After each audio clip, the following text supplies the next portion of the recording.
Bienvenue sur Studio Perspective. Vous êtes de plus en plus nombreux à vous abonner, à regarder notre contenu et nous vous en remercions. Studio Perspective fait sa rentrée. De nouveaux programmes s'ajoutent à notre catalogue afin de toujours mieux vous informer, vous divertir et vous inspirer.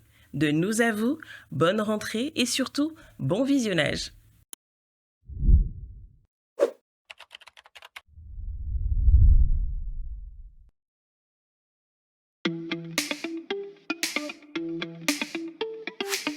La seule encore revenue. Il n'y a pas d'argent et pourtant tu m'as dit qu'on vient sans faire. Tu veux qu'on aille acheter Foncho? Ils ont les fournitures, mais où est l'argent? Il faut trouver, c'est quoi l'homme? Il faut trouver. Non, et ça sont tes enfants. Moi-même. Que je les ai fait avec qui? Qu'est-ce que tu insultes? Commence à m'énerver. Encore les rivets. Encore les maîtresses.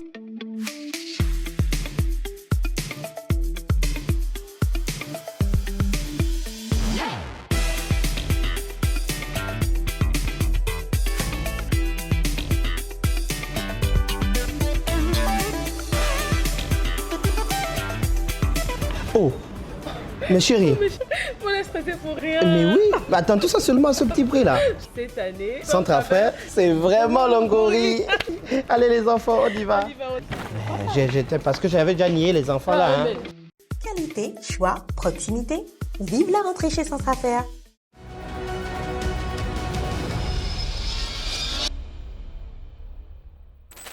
« 26 minutes pour convaincre ». Nous recevons ce soir M. Biogué, candidat l'élection législative du 27 septembre pour le 2e arrondissement, plus précisément au premier siège.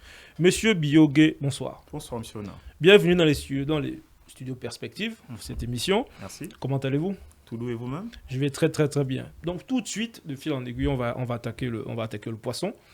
Qui êtes-vous, monsieur Biogué? Certaines personnes vous connaissent sur les réseaux sociaux sous un patronyme assez particulier. Yeah. Mais les Gabonais ne vous connaissent pas particulièrement. Les Gabonais sur le terrain, toutes les populations du 2e arrondissement de Libreville ne vous connaissent pas particulièrement. Et qui êtes-vous et pourquoi vous le lancez maintenant? Qu'est-ce qui vous a motivé à vous présenter ou à participer à cette première, je pense que c'est une première pour vous. Oui.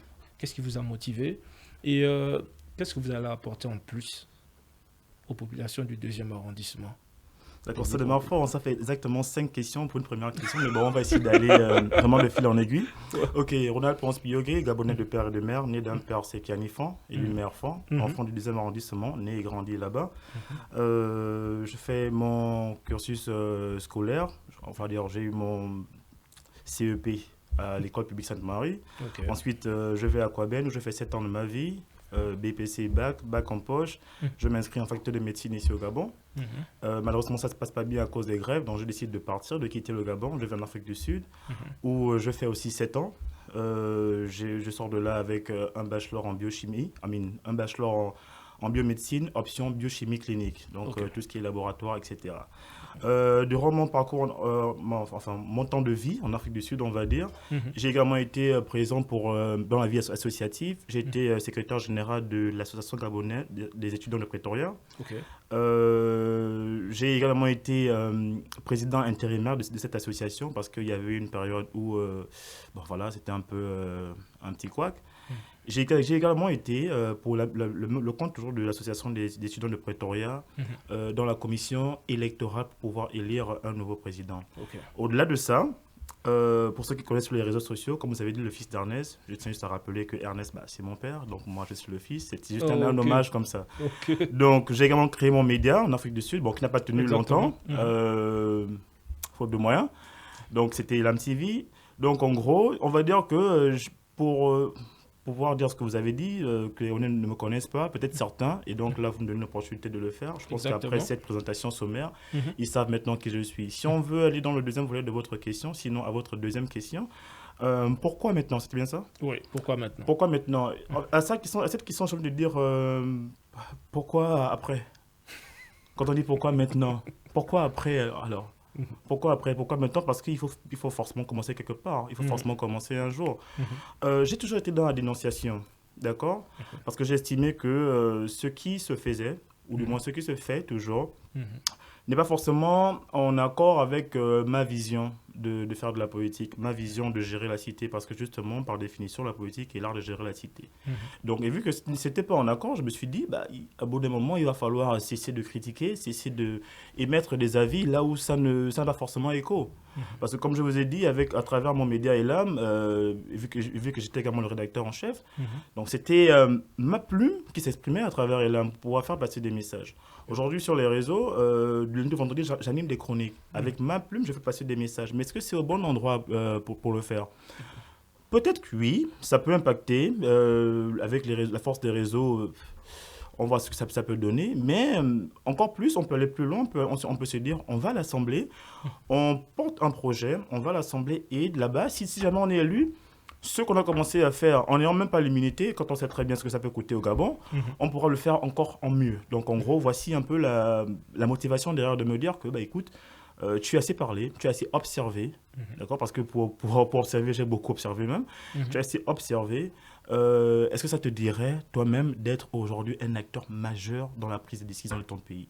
Donc voici un peu ce qui a motivé ma candidature. Ok, maintenant, moi je me dis, après votre exposé, je me dis, vous êtes indépendant? Non. Ah, vous partez sous... je vais sur la bannière d'un parti politique, Okay. le RDP, le Rassemblement pour la démocratie et le progrès. Okay. Voilà. Donc Okay. sous la bannière de ce parti politique-là, je sais qu'il n'est pas très connu et c'est un peu malheureux. Ce qu'il faut savoir, on va faire une petite présentation sommaire, c'est que le parti a été créé... C'est votre jour. D'accord. Le parti a été créé en 1995 par Feu Alexandre Samba. Un ancien ministre. Également ancien ambassadeur du Gabon aux États-Unis entre 1991 et 1993. D'accord. Malheureusement, il est mort très jeune, je pense qu'il est mort à 49 ans d'un anévrisme. Et après son décès, naturellement, les choses ont été un peu bouleversées. Mais le parti dans tous les cas, le parti a continué à survivre. Je pense que vous avez connu le défunt Philippe Maury, qui était également membre fondateur de ce parti et même président de ce parti. Aujourd'hui, ce qui se passe, c'est que le parti veut insuffler un nouveau souffle parce que, comme je vous ai dit, il avait été fondé par Alexandre Samba, qui est originaire de Makokou, dans le Goyé-Vindo. Et donc, la base militante était de là-bas. Aujourd'hui, la vision du parti, c'est de se dire on veut avoir des représentants à travers le Gabon. Et c'est le travail de notre secrétaire général, M. Michael Mouapa, qui a essayé de sillonner, essayer de booster les candidatures des jeunes pour pouvoir justement non seulement relever le parti, mais aussi apporter un nouveau souffle dans la politique gabonaise. Ok. Maintenant, c'est bien cette nouvelle vague de jeunes, parce qu'on l'a constaté, il y a énormément de jeunes qui se lancent pour le 27 septembre. Mais moi, ma question, c'est... certes, on est jeunes, mais les Gabonais, dans la majorité, se posent toujours la même question. Je pense que vous êtes posé la même question que moi. Pourquoi c'est à la veille des élections que les candidatures se déclarent? Pourquoi c'est à la veille des élections que les Gabonais se lèvent et demandent le suffrage des compatriotes? Déjà, il va falloir qu'on puisse définir ce que vous appelez veille des élections. C'est pour dire, par exemple, là, aujourd'hui, dans quelques semaines, la campagne est lancée.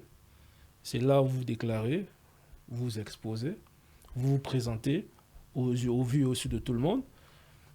C'est vrai, vous avez fait quelques initiatives au niveau de l'Afrique du Sud. Maintenant, aujourd'hui, si vous avez fait des initiatives au niveau du deuxième arrondissement, je pense que c'est le moment d'en parler. Parce que pour les Gabonais, à la veille des élections, les hommes politiques se présentent. Ils gagnent les élections, on ne les voit plus. Mais on ne peut pas se déclarer candidat sans élection. Pas nécessairement candidat. Non, parce que quand vous dites à la veille des élections, on peut pas s'il n'y a pas élection, parler d'une candidature ou bien parler d'un projet politique. Ça, c'est pas un temps d'élection, en fait. Donc là, nous sommes en temps d'élection. Là, je peux parler de mon projet et je pense qu'on y arrivera. On parle de projet électoral en période d'élection. Non, pas forcément avec un projet. Ce que j'essaie de vous faire comprendre, c'est en période électorale, ok. C'est à ce moment-là que la Constitution l'autorise. D'accord. Qu'il faut annoncer sa candidature. Ok. Vous annoncez votre candidature, vous venez avec un programme, vous le présentez aux Gabonais, les Gabonais donnent leur voix, vous êtes élu député après disparition. Et on vous revoit 5 ans plus tard pour demander la même chose aux Gabonais après 5 ans dans le vide? Ouais, je pense que ça c'est pas nécessairement avec vous. Ouais, justement, je pense que c'est une question qu'il faudra poser à ces personnes-là qui ont déjà eu un mandat électoral. Nous, on a peur. On se dit, si aujourd'hui, on vous donne nos voix, qu'est-ce qu'il nous dit? Pas que demain, vous ferez comme eux. Vous avez un exemple de ce « eux » en question, d'un personnage politique qui a eu un... Tous. Donc vous devez une fois comprendre que vous n'avez pas des exemples dans ce Gabon de politiciens qui ont eu un mandat électoral. Avant le 30 septembre 2023. Est-ce que vous n'avez pas un exemple dans ce Gabon de politiciens qui ont eu un mandat électoral et qui ont bien assumé ce mandat-là? J'ai même envie de dire que ce n'est même pas la bonne question, parce qu'aujourd'hui, on se rend compte qu'il y a des élections législatives, mais vous parcourez la ville, les Gabonais ne sont pas capables de vous dire c'est quoi un député et qu'est-ce qu'un député apporte à sa vie. Justement, en fait, mais, au vu de votre question, on dirait que peut-être que vous-même, vous n'avez pas peut-être conscience, parce que quand vous dites ils sont élus et ensuite ils disparaissent et ensuite ils reviennent. Voyez-moi comme le Gabonais lambda. Voyez-moi comme le Gabonais lambda. D'accord. Déjà, il faut qu'on sorte de cette...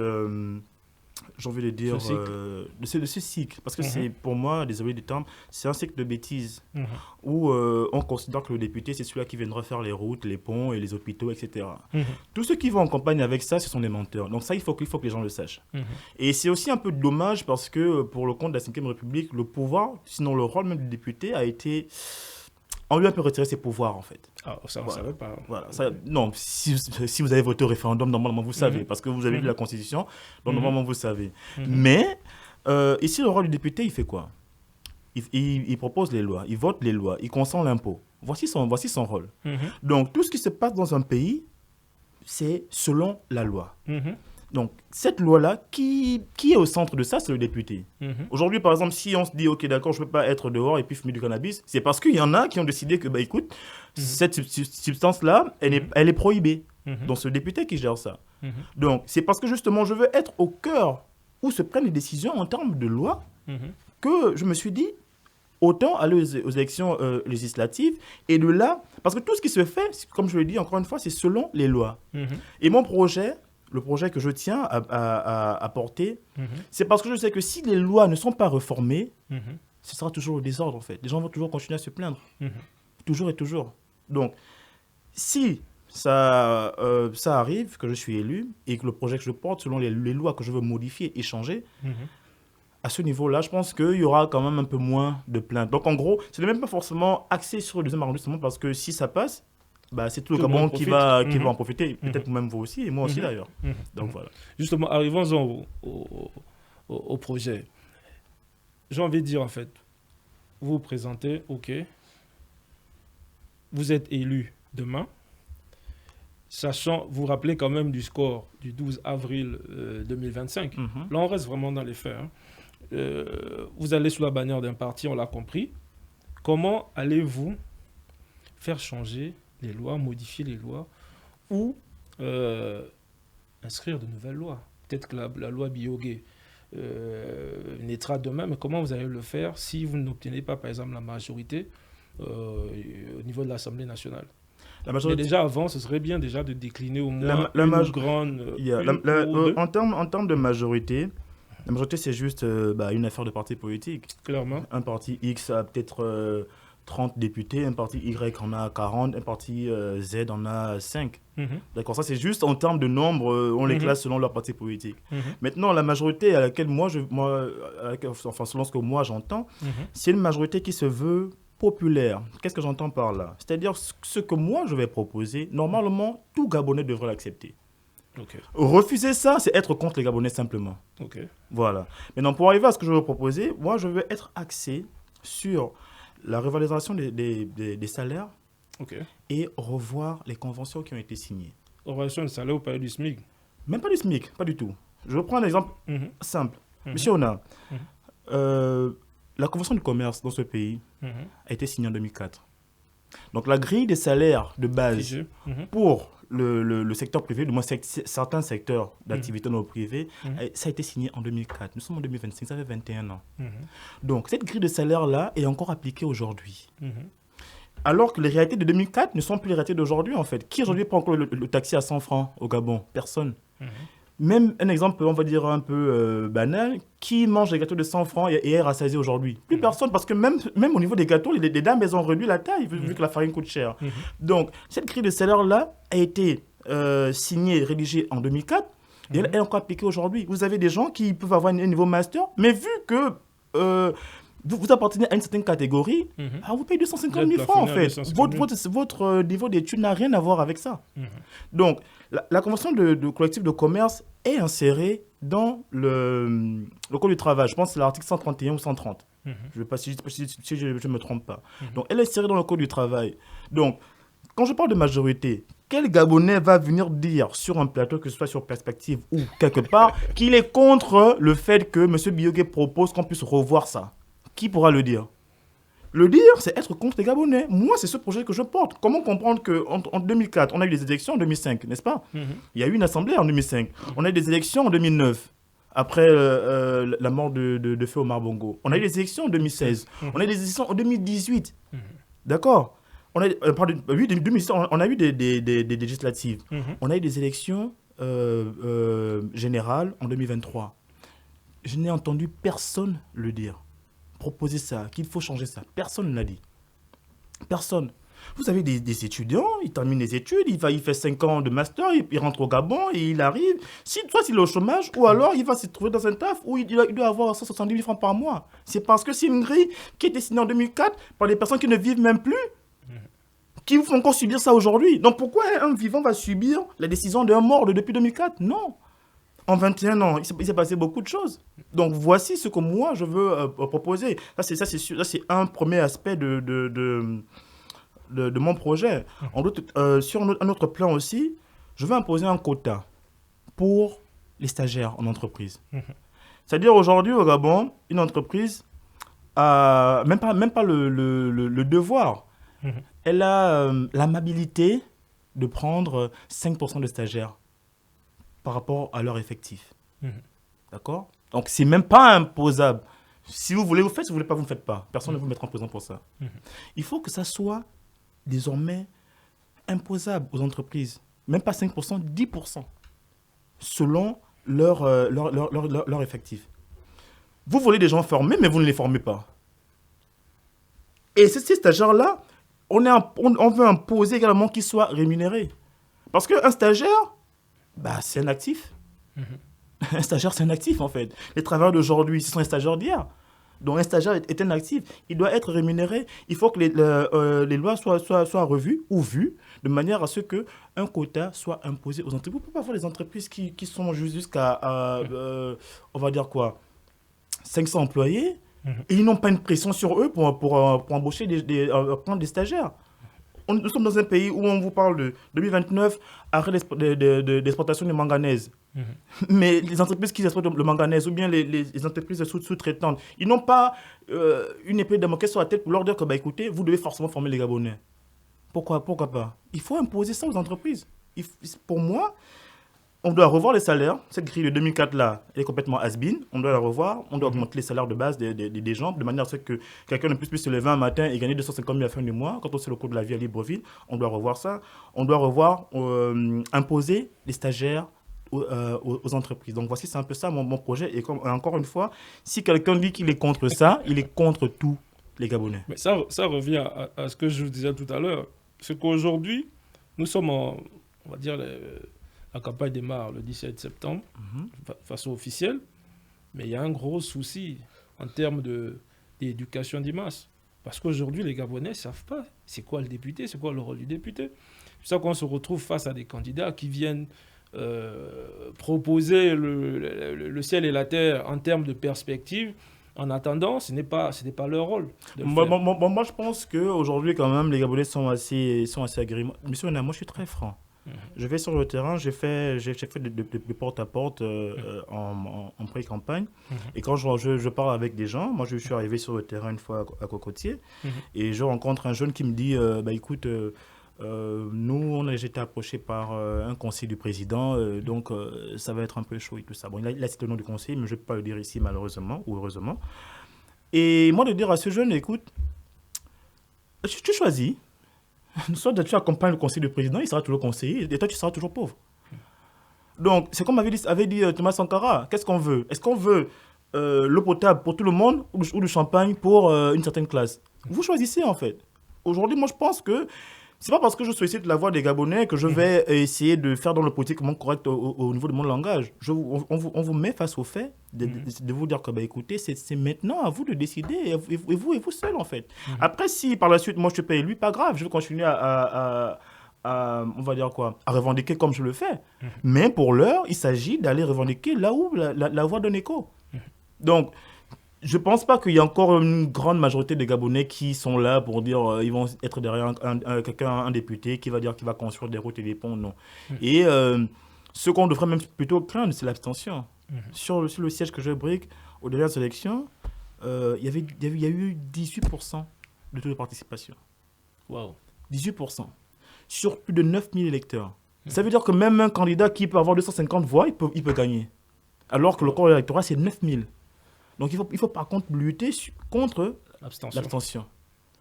Et moi j'ai voté au référendum, il y avait déjà pas de mon point de vue seul, mais les chiffres le disent, il y a eu abstention. Donc il faut surtout lutter contre ça et clairement faire savoir à ces jeunes-là, mes populations du deuxième, bah, écoutez les gars, est-ce que vous voulez continuer comme ça a toujours été fait? Ou alors, voilà, moi je vois mes adversaires aujourd'hui sur le siège qui se fightent entre eux. Un élu de 2018 qui aujourd'hui a été investi par son parti, bah, il y a des fights entre eux en fait, et c'est visible de tous. Donc vous voyez même déjà qu'avant la campagne, ils vous montrent que, bah écoutez, on peut faire sans vous. Donc s'ils sont élus, qu'est-ce qu'ils feront? Les gens doivent prendre leurs responsabilités en fait, c'est tout. Okay. Bon. Donc ce que je retiens, c'est qu'il y a une réforme sur les salaires, partant sur la base de 2004 et la réforme des stagiaires. Et je pense aussi que le code du travail a été modifié il y a moins de 5 ans de cela. Justement, comment, là c'est vraiment pas une question, c'est que vous puissiez éclairer la lanterne des Gabonais. Comment vous allez arriver à réformer les salaires partant de la base de 2004, les stagiaires, sachant qu'il y avait déjà eu, je crois il y a 2 ou 3 ans, peut-être je m'abuse, j'ai pas la date, j'ai pas la date. Le code du travail avait été modifié sous l'impulsion du patronat. Là, justement, il faut faire impliquer tout le monde. Je reviens encore à ce que je disais dès le départ, c'est-à-dire la majorité. La majorité ne doit pas être contre ça. Vous savez, ce n'est pas forcément le député qui amènera ça sur la table. Ça doit d'abord commencer au niveau des syndicats. Les syndicats du travail, le ministre du Travail et toutes ces entités autour là. S'il y a eux de réfléchir, le député, il soumet cette proposition-là, s'il y a eux de réfléchir, avec son pouvoir, j'ai envie de dire, il a la facilité de rencontrer le patronat et leur dire voici, il y a ceci, il y a cela. Donc, s'il y a eux, c'est eux qui seront face à leurs responsabilités. Et si moi je suis élu et que eux n'adhèrent pas, je dirais aux Gabonais que, bah écoutez, moi j'ai voulu qu'on puisse augmenter ça, ils m'ont dit non. Pour parler vraiment terre à terre. Parce qu'on ne me dira pas que ouais, il a été élu et après il a promis de faire ça, il n'a pas fait. Je dirais, si ça n'a pas été fait, c'est eux. Vous attaquez à eux, vous verrez avec eux. Je suis bien content qu'aujourd'hui, par exemple, le ministre du pétrole l'a martelé récemment. Je dis bien du pétrole et pas du travail. Le ministre du pétrole a parlé récemment de cette affaire de convention collective. Il en a parlé sur les salaires, il en a parlé. Donc, vous voyez qu'on n'est même pas du même bord politique, mais on partage la même vision parce que personne ne veut voir son peuple souffrir, moi encore moins. Donc voilà. Ok, donc ça veut dire en gros, vous êtes élu le 27 septembre, vous allez, on va dire, les 2 lois, entre guillemets, Biogé, réforme sur les salaires, réforme sur les stagiaires, et vous êtes ouvert à une coalition avec le parti qui aura la majorité à l'Assemblée nationale pour cette loi. C'est même pas moi qui dois être ouvert, c'est à eux d'être ouverts pour cette loi. Mais c'est pour le bien de tous. Ce n'est pas à moi d'être ouvert. Je ne peux pas vous tendre la fraise, vous avez faim, et vous dites non. Moi, j'ai attendu. Vous acceptez, en fait. En gros, même si vous voulez, vous pouvez vous dire que bon, M. Biogé a proposé, mais c'est notre majorité c'est nous qui avons fait valider. Prenez les honneurs, tant que les Gabonais gagnent, ok, d'accord. Donc, ce n'est pas à moi d'être ouvert, moi, je propose. Ok, bon... J'ai cette question aussi. Au Gabon, c'est difficile d'avoir des chiffres. Des chiffres de tout. Hein, en termes, par exemple, aujourd'hui, il est assez difficile de savoir combien de boutiquiers en greffe il y a dans le 2e arrondissement. c'est assez compliqué à obtenir comme chiffre. Mais comment vous, une fois élu député, est-ce que vous êtes ouvert à cette forme-là de visibilité,